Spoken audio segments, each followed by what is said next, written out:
Hello, and welcome to this presentation of Planetary Exploration Robot Teams, a paper that was published on Robotics and Automation magazine. This paper is a collaboration between the MIST lab at Polytechnique Montréal and the INIT lab at ETS. Why are we interested in multi-robot exploration of planetary bodies? Well, the main problem is that when we have a single robot, we are fundamentally limited in the amount of distance that we can traverse on a planet. If we look at the history of all the rovers that have explored the solar system, the most have traveled was about 45 kilometers, and that took many years, and that was the opportunity. Even if new robots are becoming better and more autonomous and can traverse larger distances, they are still fundamentally limited in terms of power and their capability. If we look at the most recent missions that's going to Mars, we have NASA Mars 2020 rover, Perseverance. This rover is fairly large and it has lots of instruments and quite some autonomy. However, we have the standard paradigm, which is one mission, one rover. Can we do any better than this? One question that you might ask is why not using small robots? For example, we can send small quadcopters. The example that we have here is the Crazyfly, which is only 27 grams and 9 square centimeters footprint. However, clearly we're not going to send this kind of robot because it wouldn't work in the Martian atmosphere. JPL has developed a prototype of a helicopter that is capable of flying in the Mars atmosphere.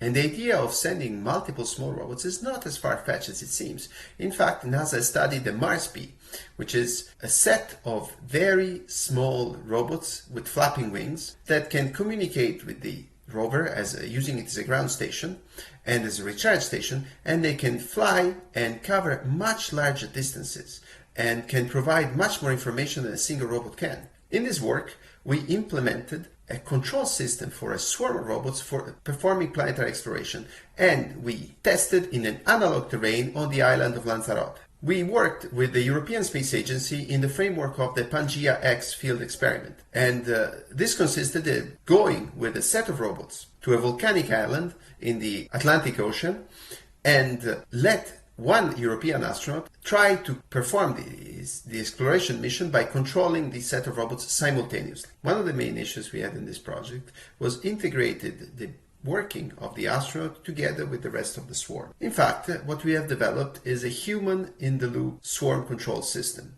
We have that for the foreseeable future and for exploration missions, but also on Earth, we expect to have a human operator to control the swarm of robots. This is exactly what happens in reality. We don't have systems that are fully autonomous. It's always a human monitoring, giving high-level tasks, and generally verifying that the system is behaving properly. So what we have is that the astronaut has to control a swarm of robots that have to explore an area and reveal interesting ground features. And we want the astronaut to be able not only to control the robots, but to perform other activities.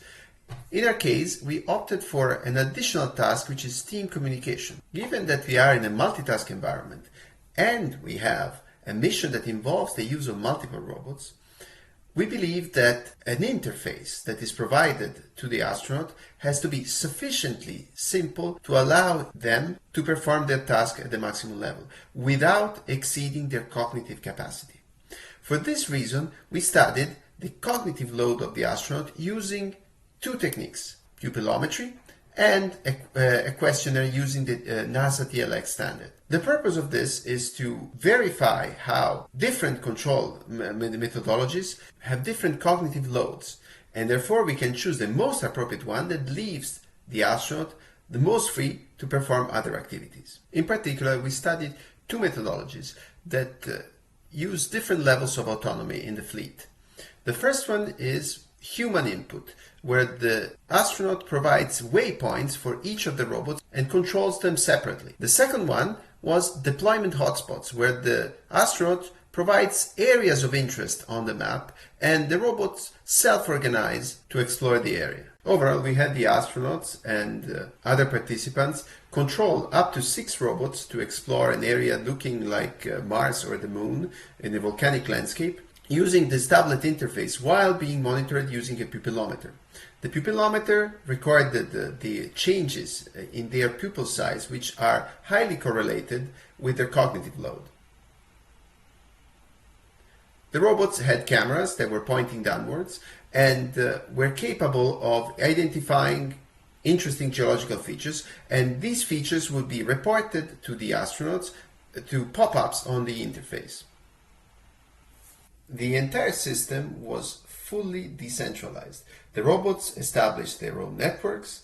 The astronaut was connected with the tablet through the network created by the robots, and all the control was done on each robot separately, using very simple rules.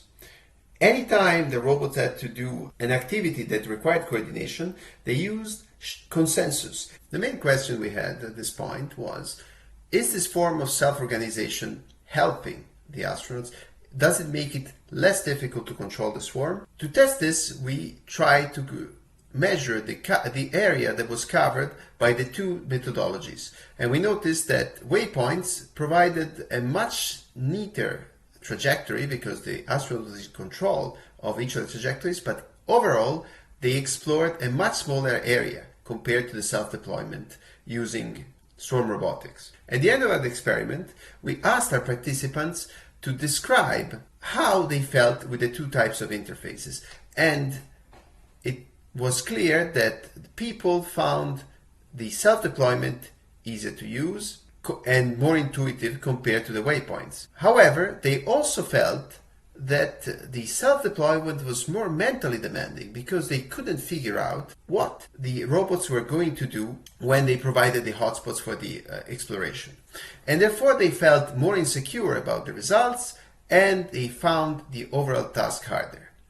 But the question is, was it really hard? And that is why we use pupillometry, which is an objective indicator of the workload of the person controlling the swarm. During these experiments, we only had few participants, given the complexity of the experiment. However, what we did was to collect the pupil and see how the diameter varies over time for the two methodologies, waypoints here and self-deployment here. During the activity, the astronauts also had some radio chatter represented by these orange parts. And during the radio chatter, they were also asked specific questions that they had to answer. And what you see here is the questions related to the astronaut, and in red you see their response. We used this additional chatter and the request for response to increase the cognitive load and see if the astronauts were capable of doing the activities while occupied with another task. At first analysis, we noticed that the waypoints were actually slightly more demanding compared to the self-deployment, which is opposite to what the astronauts felt during the experiment. And this underlines the need for an objective measurement of cognitive load during these kinds of experiments. Given the small sample size of the work done during this experiment, we decided to replicate the entire infrastructure in our laboratory so that we were able to test up to 30 participants and validate the results and the findings of the experiments on the field. So we set up the exact same system, but instead of controlling the robots on the field in Lanzarote, we used a small set of quadcopters that we could use indoors, and we had participants come in and perform the same kind of exploration. This time we had simulated targets. We also took the chance to experiment with a third modality, which is the use of tabletop robots to provide a tangible interface to control the robots, to see how this more intuitive interface could either increase or reduce the cognitive load of the operator. The main takeaway message for this experiment is that controlling the behavior of large groups of robots requires new methodologies and interface. We have made an attempt during a field mission. We believe that low cognitive load for the interfaces to control these systems would be key for their effectiveness. Our objective finally is to develop and engineer effective human-in-the-loop multi-robot systems that can be applied to real situations like planetary exploration or disaster response. And if you want to play with any of the software infrastructure that we developed for this experiment, all code is available at github.com/mislab. Thank you for listening.